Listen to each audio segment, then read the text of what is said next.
after so many years. Once and for all for Sergio.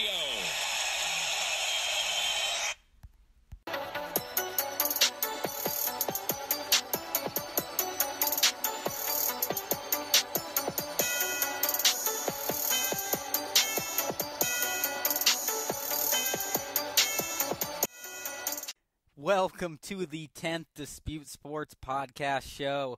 Thanks for tuning in, everybody. I'm your host, Kyle Neumann, joined by my good friend and co-host, Rhett Hensley.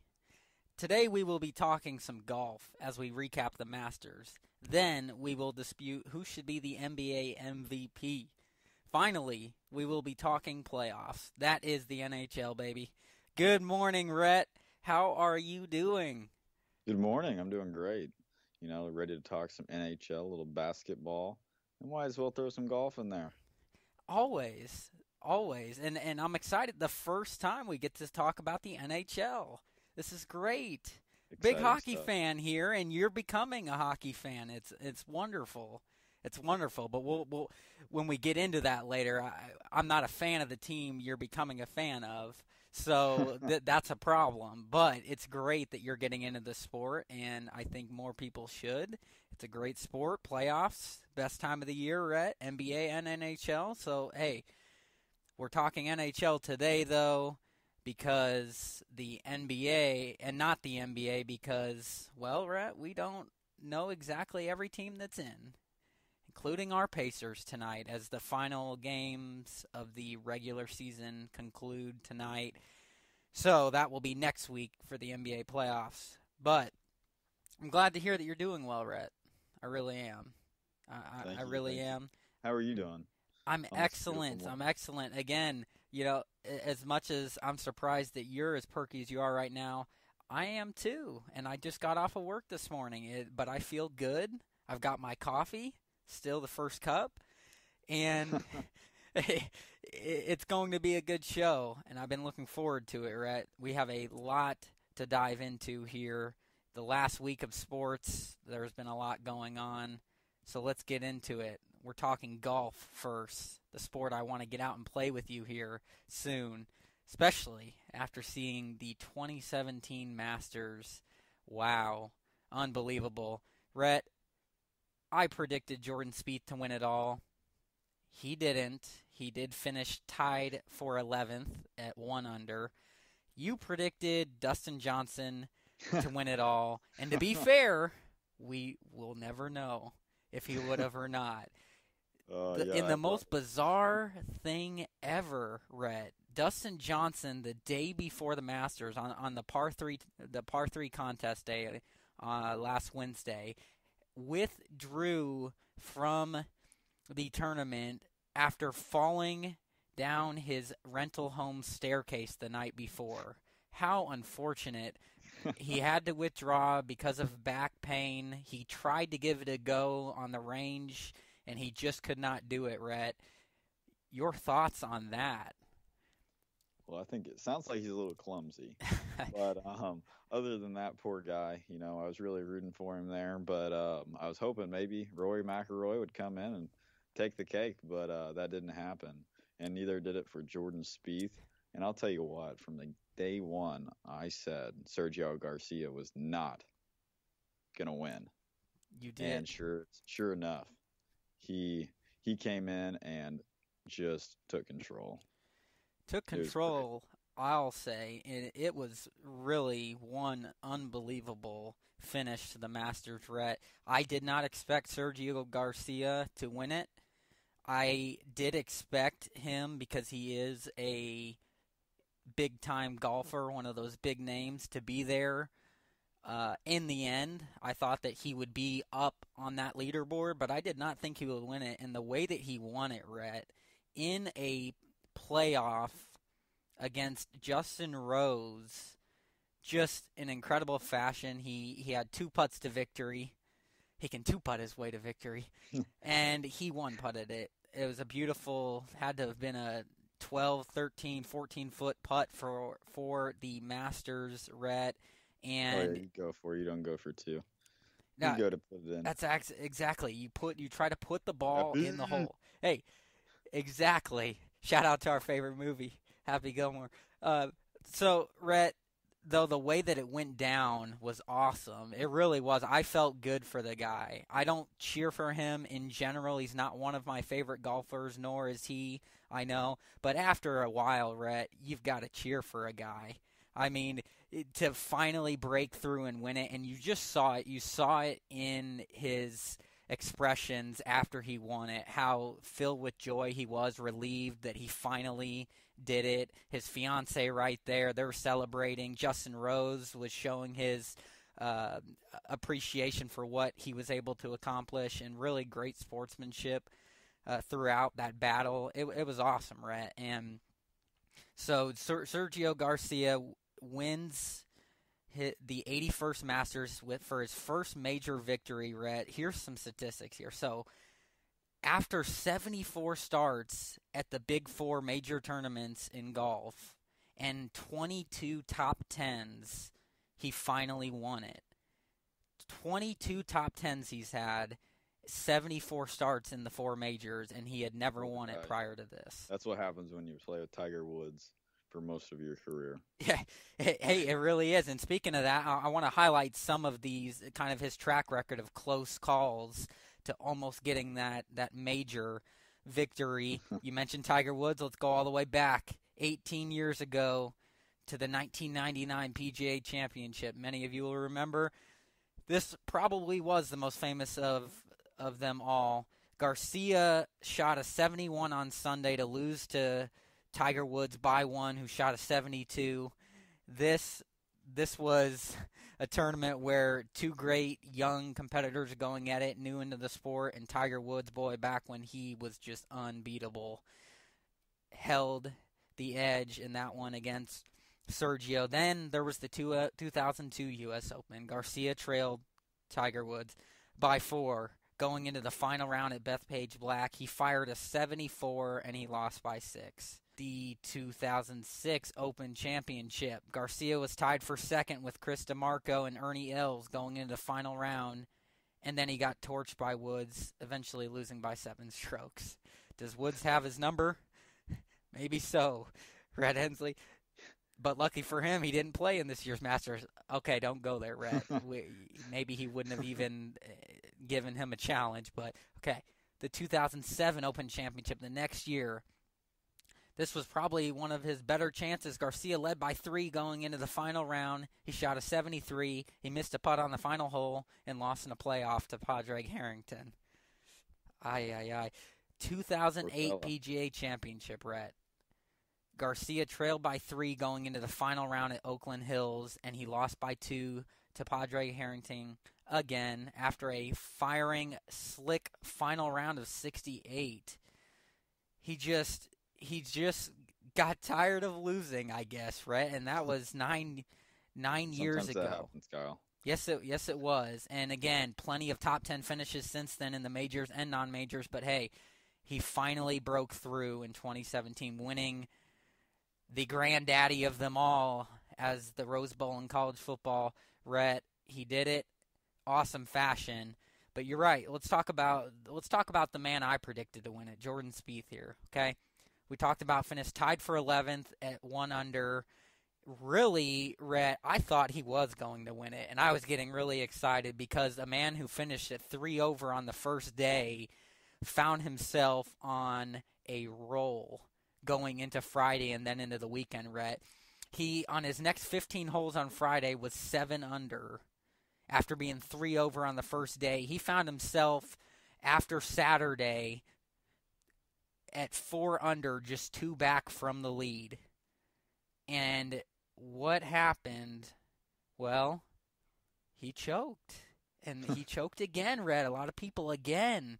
He put it in the water on hole number 12. Yeah, he's getting real good at that. He is, and you know what I say? I tell you this all the time because you find the water often. The water is intimidating. And it's clearly, even in the best golfers in the world, it gets in their head, Rhett. When you see that water you have to hit over, especially when you know you've hit it in there before and you've got all this pressure, the collapse last year, and he did it again, Rhett.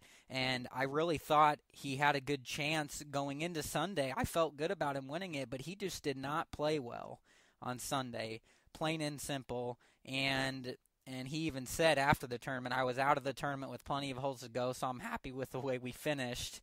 We fought hard and had a chance to win this thing. We didn't really lose belief until the tee shot on 12 fell short.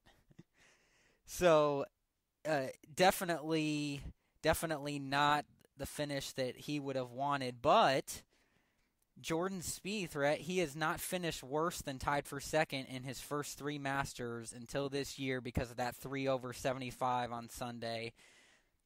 But he did birdie 3 of his last 4 holes to finish the tournament, so maybe that's good news for the next one. But Jordan Spieth didn't get it done. Ricky Fowler, Rhett, a man that you called out saying that you actually thought he would be up there and have a chance. Did he ever? Again, going into Sunday, Ricky Fowler was right there.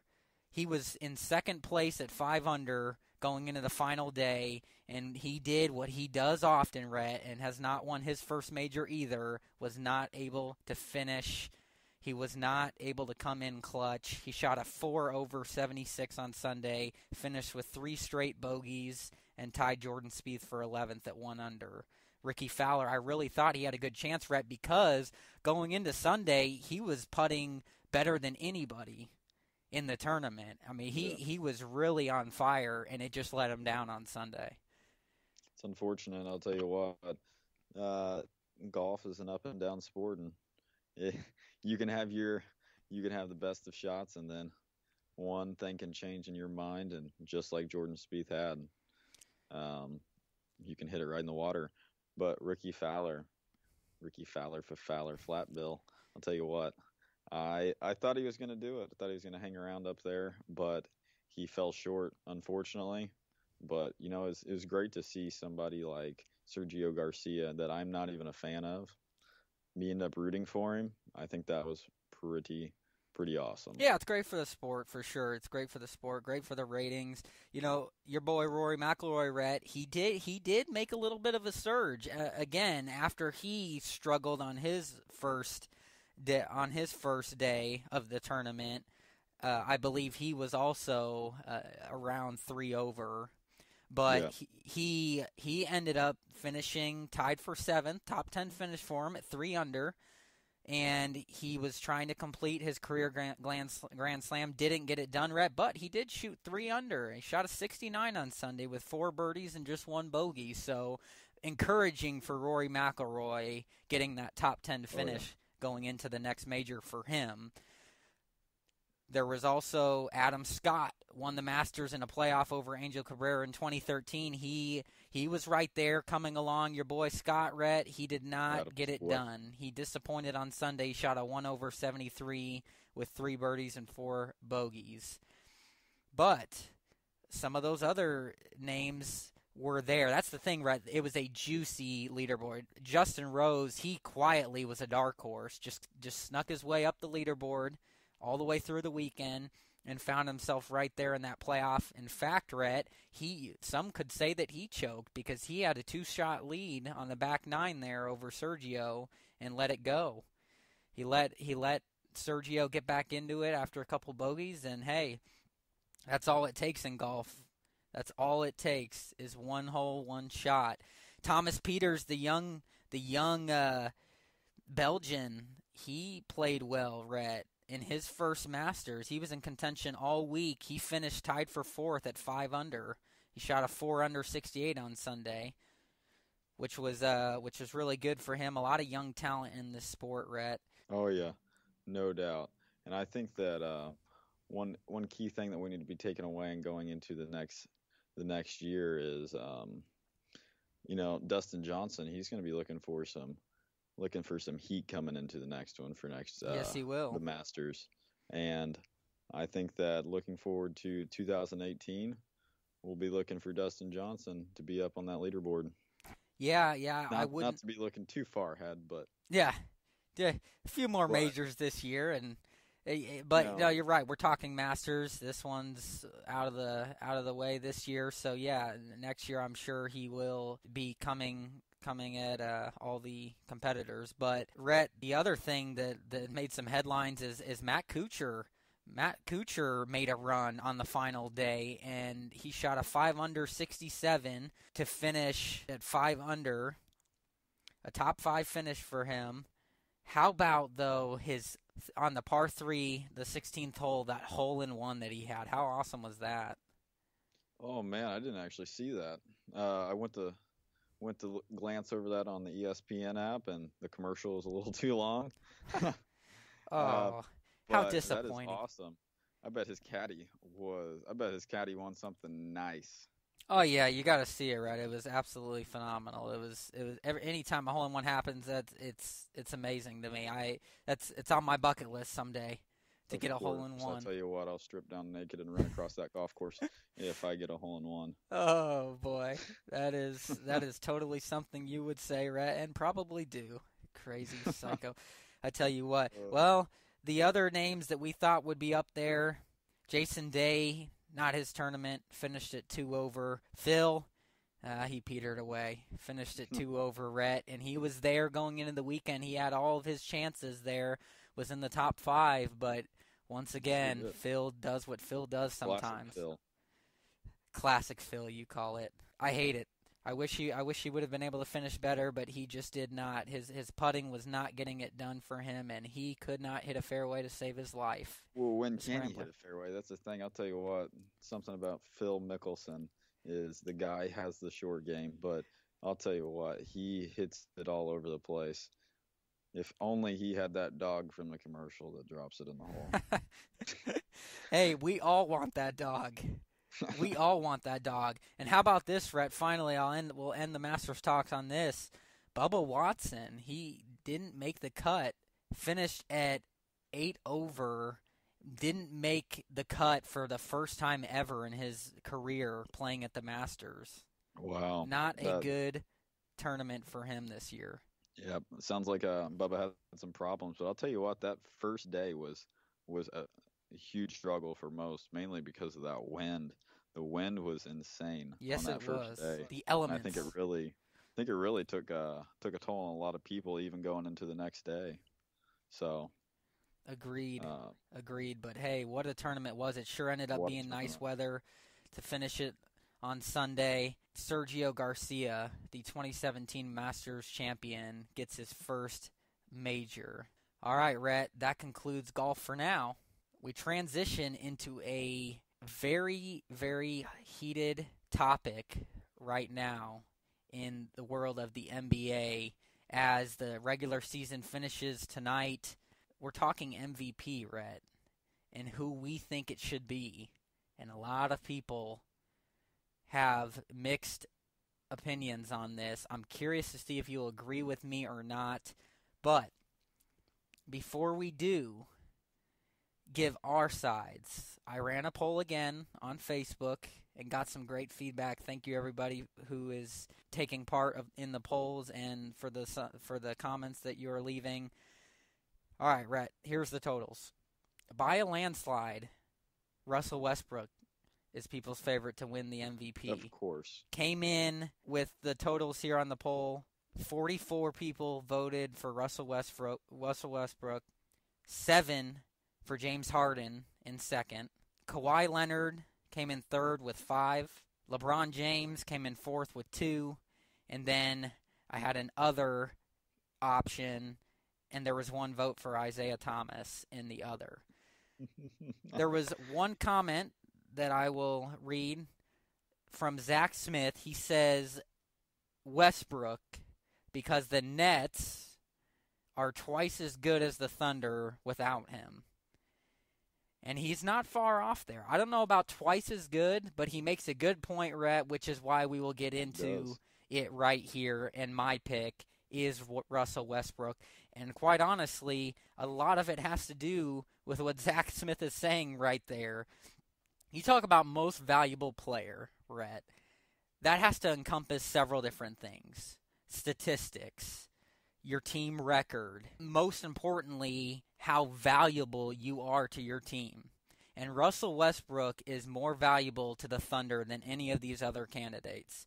Russell Westbrook, being the only superstar on this team, took a Thunder team after they got their hearts ripped out losing Kevin Durant. And he took a Thunder team, Rhett, to almost 50 wins this year. He averaged a triple-double, which hadn't been done since Oscar Robertson back in the early 60s. And then he broke Oscar Robertson's triple-double record with 42 triple-doubles in a season. Set the record. To me, that is just incredible in itself. To average a triple-double for a whole season. To me, that not only says, you take the regular season seriously and you want to will your team and carry them into the playoffs and get the best seed as possible, but you also care about playing night in and night out, Rhett, and you care, and what it says is, so Kevin Durant left us, but I'm still here, and I'm going to do everything I can to bring us not just to the playoffs, but to make a run and to be the MVP. So for me, Rhett, it's, yes, the amazing 42 triple-doubles. Which is fantastic, and I agree with you, Kyle. Russell Westbrook is my MVP in the books for me. James Harden, I can see it on the winning aspect. What they have maybe won 6 more games, but Russell Westbrook, what he came out here and did was incredible, averaging almost 32 points, almost 11 rebounds, 10.5 assists is incredible. To come out here and break the all-time triple-double record is incredible. To lead this type of team that he has, which is not a great team, to almost 50 wins, like you said, Kyle, is just, it's mind-blowing, because a player to even average these numbers, I would have been like, oh, that's kind of crazy. That's not going to happen. But it did. And, yes, it sure did. Nothing to take away from James Harden, but James Harden has not put up the numbers that Russell Westbrook did 43 times. And, that's why I'm going with him. I will say this, right? I will not be upset if Harden gets it. I do think it is a very close race, because Harden does have some pretty fascinating stats himself, and he did something that Russell Westbrook did not do and no other NBA player has done, and that was score over 2,000 points in a single season and assist on over 2,000 points. Pretty incredible statistic right there. A lot of people for that stat alone have him as the MVP, but I have to look at the other overall body of work. Yes, okay, he locked his Rockets team into the 3 seed in the West. He got them to 54 wins. However, they have more talent than the Thunder do, Rhett, and I think that, and when you look at the stats, it does prove that Westbrook was more consistent throughout the year. Westbrook ended up shooting about 43%, and you gave his stat line. James Harden shot 44%, so James Harden had shot more consistently percentage-wise throughout the year. But he had less points, and everything else that he averaged as far as points and steals and rebounds were less than Russell Westbrook. So James Harden averaged 29 points per game as opposed to the almost 32 for Westbrook. He did average 11 assists per game, which was more than Westbrook's 10.4. And he averaged 8 rebounds, but Westbrook almost averaged 11. And then Harden averaged 1.5 steals, Westbrook 1.7, and they were basically identical on the shooting percentage. And, one thing that Russell Westbrook averaged a little bit less of was minutes-wise. Russell Westbrook played about 34 minutes per game, and James Harden played about 36 and a half. But, it's not too much longer, but, I think that in 34 minutes, he was putting up some numbers that is just flat out insane.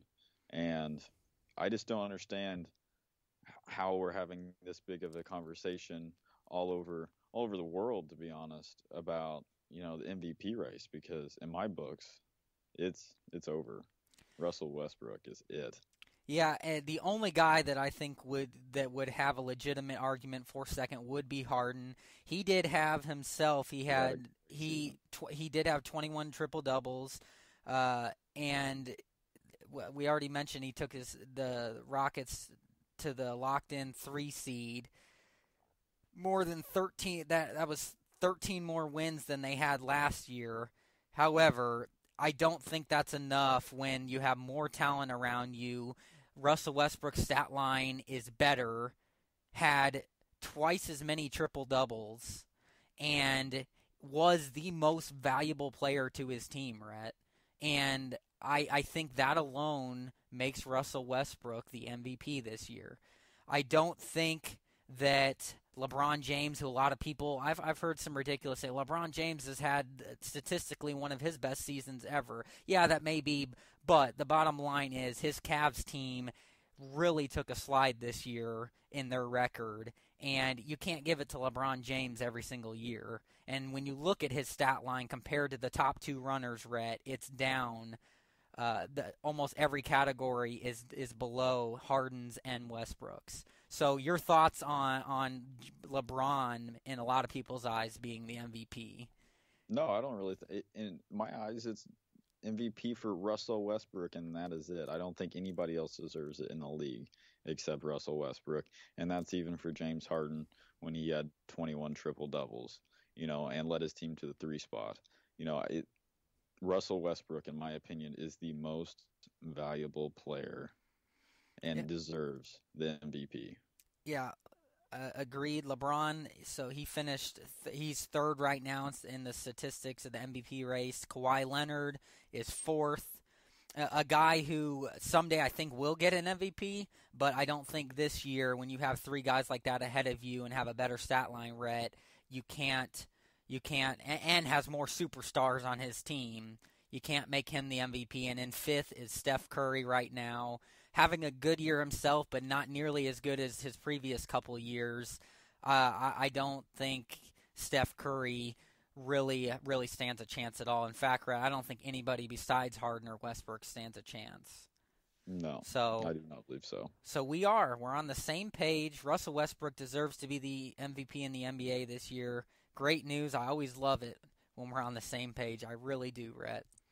Yes, sir. All right. Well, NBA playoff talk will be next week. Let's transition, Rhett, into our last topic here. We're talking hockey. Hockey, man, on the ice. We're going to start it with this, Rhett. My team's the Chicago Blackhawks. Your team's now the Anaheim Ducks. You've chosen that team for some reason as the team you want to cheer for. Well, I think your reason, you love the Mighty Ducks. They were founded in 1993 based off of that movie, D2, The Mighty Ducks, and you're going with it. You're going with that. Started watching them, kind of started enjoying them, and it kind of went from there. I'm ready for some playoff action. That's great. Hey, there's nothing like it. But my Blackhawks, let's start with them, all right? It's incredible, right? The dynasty that Chicago has created here, trying to make a run at their 4th Stanley Cup in 7 years. Boy, do I hope it happens. Now, last year, they were eliminated in the first round by the rival St. Louis Blues in 7 games. Still hurts. Tough series. Rhett, your Anaheim Ducks are looking for their 2nd Stanley Cup since 2007. Last year, they were also eliminated in the first round in 7 games by the Nashville Predators. So, 2 teams who have an itch to get back, get some revenge, get out of the first round and make a deep run here. Last year's Stanley Cup champions, Rhett, were the Pittsburgh Penguins. They defeated the San Jose Sharks in 6 games, and the Penguins have a good chance at getting right back there in the East because they are one strong team. But let's go through the series here. Starting in the East, you have the Montreal Canadiens taking on the New York Rangers. This should be a really good series, Rhett. The regular season series, the Canadiens have not dropped a game. They're 3-0-0 against the Rangers. And I'm telling you, this is going to be a 7-game series, and because of the Rangers' recent playoff experience, as opposed to the Canadiens, I am taking the upset here. I'm taking the Rangers to beat the Canadiens in 7 games. The veteran goaltender, Henrik Lundqvist, will come in clutch for them. Rhett, I'm taking the Rangers in this matchup. Who do you like? Probably Montreal. Montreal, what has the most Stanley Cup wins in history, Ever. I believe. Yeah. So, I think that they got an advantage here leading into it, and I think that the Montreal Canadiens, I think they'll do it. In how many games? I'll take it in 6 games. 6 games for the Canadiens. Respectable. We're moving on in the East. By the way, Rhett, all of the Canadian teams who did not make the playoffs last year made the playoffs this year. All 5 of them. Pretty incredible. It really is. Yeah. All right, so we are now moving on to Ottawa, the second Canadian team, taking on the Boston Bruins, Rhett. One of the original 6.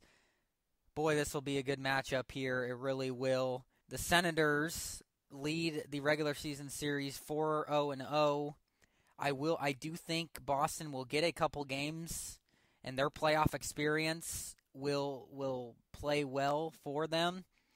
However, Ottawa will win this series, right? I'm taking the Senators in 6 games. Ottawa's taking down the Bruins. I think so in 6. That's my prediction. How about you? You know what, Kyle? I like that prediction.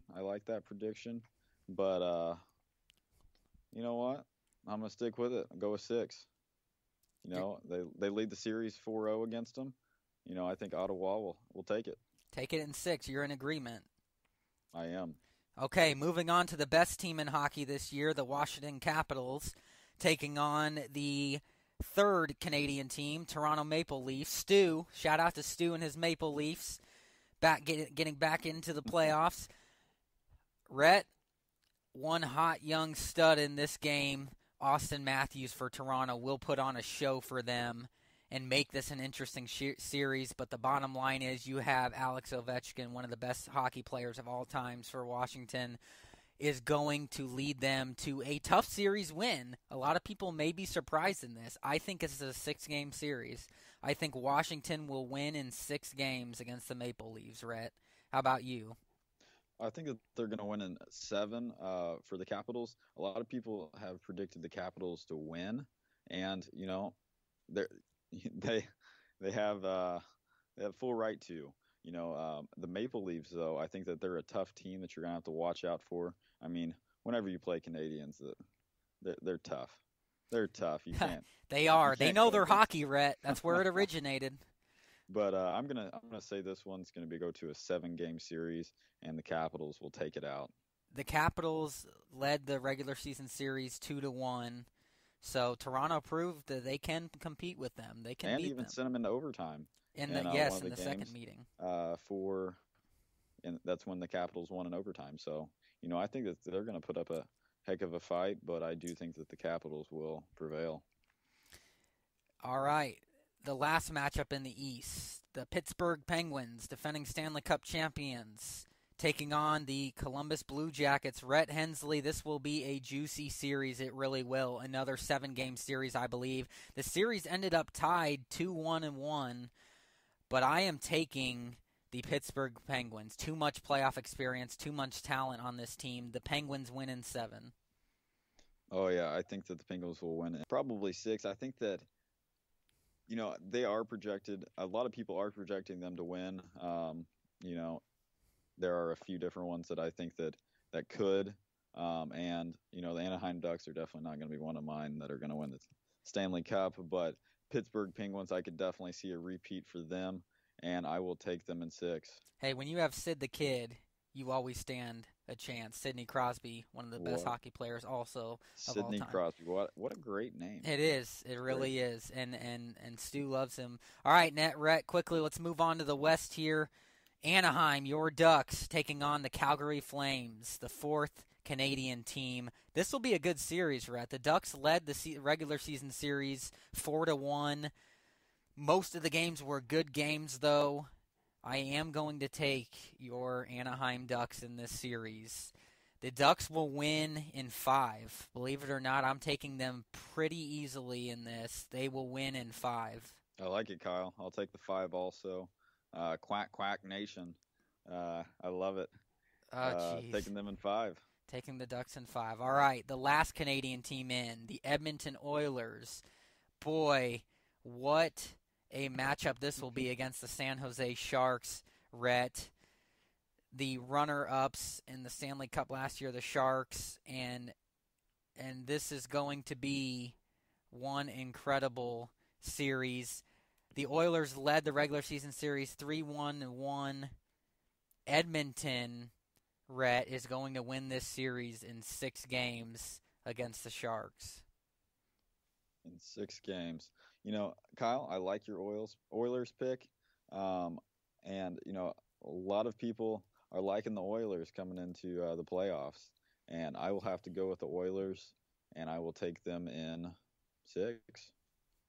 Going with them in 6. And you know what? A lot of people loving those Oilers is because of the young stud Connor McDavid, who's going to be the scoring leader this year in the NHL. This man, every time he has the puck on him in control, Rhett, you think he's scoring a goal. The real deal is Connor McDavid, and he's the reason I picked them in 6. So we're both on the Oilers there. We're on to my Blackhawks. It's the Predators. It's the Blackhawks. The Blackhawks lead the series, regular season series, 4-1. Rhett, I don't like to pick with my heart, but I truly believe in this Chicago team. It is very deep. We are poised for another Stanley Cup run. I am thrilled. I'm going to Game 3 in Nashville on Monday to support them on the road. This is going to be awesome. Great. Hey, I believe that the Blackhawks will get it done, and I am picking the Blackhawks in 5 games. Chicago wins in 5, and I hope the one loss is not Game 3 next Monday. Go Blackhawks in 5, Rhett. I will give it to you on this one, Kyle. Patrick Kane is going to lead you guys. My man. To this first round. And I will give it to you guys in 5. I love it. Hey, a top 3 player also with Connor McDavid for the scoring title in the NHL this year. Patrick Kane, just a beast. Represents for the short guys like me. I love it. I respect it, Rhett, and I'm glad you're picking the Blackhawks as well. All right, the final matchup in the West. The Minnesota Wild taking on the St. Louis Blues, a division rival matchup, Rhett. This is going to be a very good series. I'm looking forward to seeing this one here. The Blues won the regular season series 3-2. They were all really good games. One even came to a shootout. No shootouts in the playoffs though. You got to win in regulation or overtime, baby. Sir. And I am taking the St. Louis Blues in this. I am taking, shout out to family friend Matthew Hooper, loves the Blues. He'll be happy I picked them.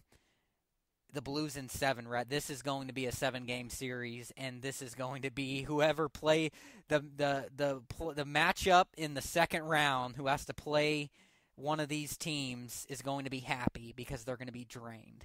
It is going to be that kind of a series. I'm picking St. Louis in 7, Rhett.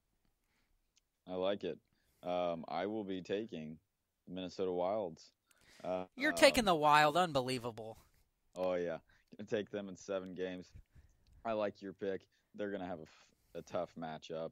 The Blues lead it, but, you know, I'm going with the Minnesota Wilds. You know, I'm definitely going to have to flip-flop on you, Kyle, and we'll have to see Minnesota smack the Blues down. Hey, it's one of those matchups you can go either way, Rhett. You mainly love them because of their great name, the Wild. Let's face it, that's one of the biggest reasons you're picking them. I love blue also. Yes. Yes, you do. Yes, you do. Hey, the playoffs get underway in the NHL tonight. Rangers, Canadians, Bruins, Senators, Blue Jackets, Penguins, Blues, Wild, and Edmonton and San Jose, Rhett. Kick it off tonight. Your Ducks, my Blackhawks, in action tomorrow night. That does it for this NHL talk, Rhett, and that does it for this show. Man, that was a lot of fun. Yes, sir. It's always great talking sports with you, Kyle. Always. It always is, my friend. That does it for today's podcast, everyone. Thanks for tuning in. Don't forget, you can now subscribe to our podcast on iTunes and have every episode available to you as soon as they are posted each week, right on your smartphone or tablet. You can also catch all of our podcasts on our website, DisputeSports.com. Follow us on Twitter at DisputeSports1, at Kyle M. Neumann, at Rhett Hensley, and like and follow our Facebook page at Dispute Sports. Until next week, remember, Dispute Sports, anything sports, anytime, anywhere. Have a great day. Have a great one.